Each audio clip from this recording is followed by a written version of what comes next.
اعوذ باللہ من الشیطان الرجیم، بسم اللہ الرحمن الرحیم۔ السلام علیکم ناظرین، میں ہوں آپ کا ہوسٹ محمد عقیل اور ہمارے اس چینل میں خوش آمدید۔ ناظرین اکرام، جب ہمارے اوپر کوئی پریشانی یا مصیبت آتی ہے کہ کیا یہ ہمارے گناہوں کی سزا ہے یا پریشانی ہمارے اوپر کیوں آئی ہے، آخر پریشانی آنے کی وجہ کیا ہوتی ہے، تو ناظرین اکرام ہم آپ کو پریشانی آنے کی 3 وجہ بتائیں گے کہ پریشانی آنے کی 3 وجوہات ہو سکتی ہیں۔ ناظرین اکرام، اگر تو پریشانی آتی ہے، وہ بندہ پریشانی اور مصیبت آنے کے باوجود گناہ نہیں چھوڑتا اور اللہ تعالیٰ کی نافرمانی کرتا رہتا ہے اور اس کی ناشکری کرتا ہے اور اس کے حکموں کو توڑتا رہتا ہے اور اس کو ناراض کرتا رہتا ہے، تو سمجھ لیں یہ مصیبت اور پریشانی اس کے گناہوں کی وجہ سے آئی ہے۔ یہ اللہ تعالیٰ کی طرف سے اس کے گناہوں پر سزا ہے، اور ایسا بندہ پریشانی اور مصیبت کے بعد بھی گناہ کرتا رہتا ہے۔ اور پریشانی اور مصیبت کی دوسری وجہ یہ ہوتی ہے کہ اگر کسی بندے کے اوپر پریشانی یا مصیبت آئی ہو لیکن وہ بندہ صبر کرتا ہے اور یہ سوچتا ہے کہ چلو میں اللہ تعالیٰ کی رضا میں راضی رہوں گا، جیسے اس کی چاہت ہے میں اس میں خوش رہوں گا،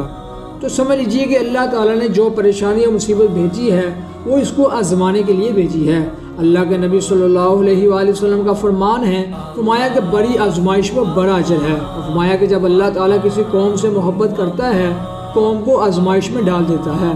پھر جو بندہ آزمائش پر راضی رہے تو اس کے لیے اللہ تعالیٰ کی رضا ہوتی ہے، اور جو اس آزمائش پر راضی نہ ہو تو اللہ تعالیٰ اس سے ناراض ہو جاتا ہے۔ تو اگر کسی بندے کو مصیبت آتی ہے اور وہ گناہ بھی نہیں کر رہا اور مصیبت پر صبر کرتا ہے اور یہ کہتا ہے کہ چلو جیسے میرے رب کی رضا، میں اپنے رب کی رضا پر راضی رہوں گا، تو سمجھ لیں کہ اللہ تعالیٰ نے اس کو آزمانے کے لیے اس کے اوپر مصیبت ڈالی ہے تاکہ میں اپنے اس بندے کا امتحان لے سکوں۔ اور ناظرین، پریشانی اور مصیبت کی تیسری وجہ یہ ہوتی ہے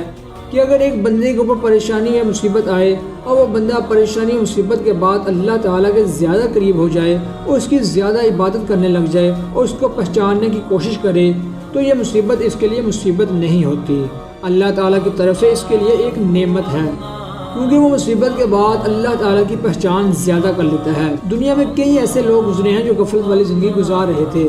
لیکن اللہ تعالیٰ نے کوئی مصیبت یا پریشانی ڈالی تو اس پریشانی کی وجہ سے اللہ تعالیٰ کے قریب ہو جاتے ہیں اور اس کو راضی کرنے میں لگ جاتے ہیں، اللہ تعالیٰ کے ساتھ ان کا تعلق زیادہ ہو جاتا ہے۔ کبھی کبھار تو اللہ تعالیٰ اس لیے مصیبت بھیجتا ہے کہ میرا بندہ میرے زیادہ قریب ہو جائے۔ تو بھائیوں اور بہنوں، یہ تھی پریشانی آنے کی 3 وجوہات۔ تو بھائیوں اور بہنوں، یہ ضرور دیکھیں کہ اگر کسی بندے کے اوپر پریشانی یا مصیبت آئے تو وہ یہ ضرور دیکھے کہ میرے اوپر پریشانی یا مصیبت کیوں آئی ہے، کیا وہ صبر کرتا ہے اور اللہ تعالیٰ کے زیادہ قریب ہوتا ہے یا نہیں۔